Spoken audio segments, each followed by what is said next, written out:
so looking at the setup now, you can, if I zoom in a bit closer there, you can see on the left-hand side, you kind of look like a full swing setup. Yeah. I think the distinguisher you to try and get between each sort of shot on the golf course is either a full swing or a short swing, or a long swing or a short swing. Okay, so if your full swing would be sort of feet obviously a bit wider, but your weight's 50-50, and as you swing the club, you're going to move to your left-hand side. Okay, the problem was if you move to the left, you create power.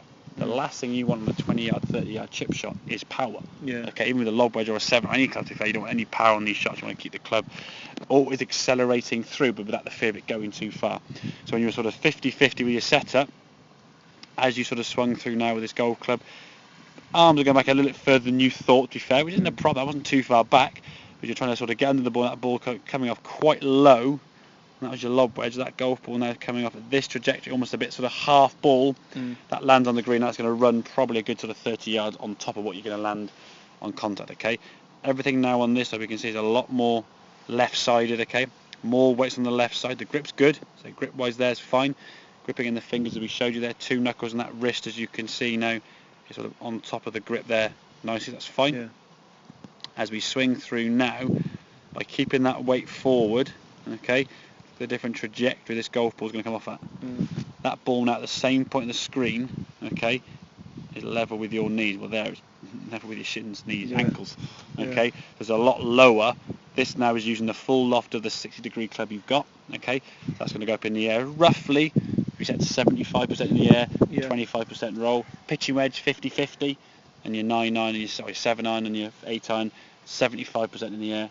25% in the air, 75% roll. So the less lofted a club, the lower the ball flight, the more roll. The more lofted, the higher it comes at, the less roll. Okay, and you then just choose the club based on the shot you've got.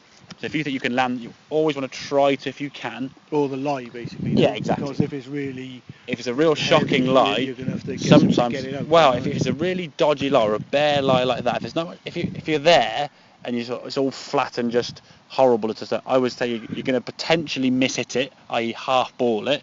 Take your 7-iron, just scuttle on the ground all the way down there. Well, that's a safer shot. Deep rough. If it's a bit thicker with the rough, you may need to get more loft to try and dig it out of that. Okay, if you're in thick grass and stuff, you need more loft to try and get actually out the ball there to get the ball up in the air and come out. So again, situation decides whether the club is going to be one thing or the other. Like, for example, the right of the first on the button here, if you're down the bank, you kind of got to use a bit of loft. If you're on the left-hand rough, still quite thick, but you're above the green, you could just sort of scuttle it forward, use the bank to go down the hill.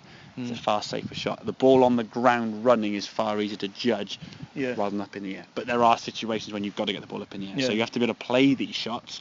The key thing to remember is keeping that weight onto that front foot. Don't try to get underneath the ball by leaning back. The drill we said about putting this right foot back on its toe keeps all the weight now on that front foot. Has to. If you don't, otherwise you'll fall over and you'll be on the ground. So you can practice that there with the drill. And in terms of that game we suggested, the par 18 game, it's 9 golf balls around the green, and you're playing 9 par 3 or 9 par 2s, trying to chip on and hold the golf ball as best you can. And by doing that once a week, once a month, whatever it may be, you're going to get some progression and you're putting more pressure on your practice rather than doing the same shot 50 times from the same spot, just finding a good contact.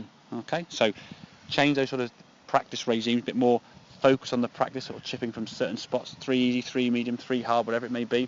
Chip them on each ball, hold the putt, go to the next one, chip it on, hold the ball, go to the next one. Okay, don't give perfect lies, just drop it down, wherever it goes it goes. If it's in a divot, tough. Out on the golf course, you're in divots. Out on the golf course, you're in bad lies. Okay, so get used to playing out a bad lie. It's not always a perfect teed up lie. So when you get used to playing off a teed up lie, you're on the golf course, it's a bit dodgy, this lie, I can't do it. Okay, but the club will always dictate one technique, choose the right tool for the job. Make sense? Any questions on that, buddy? No, that's really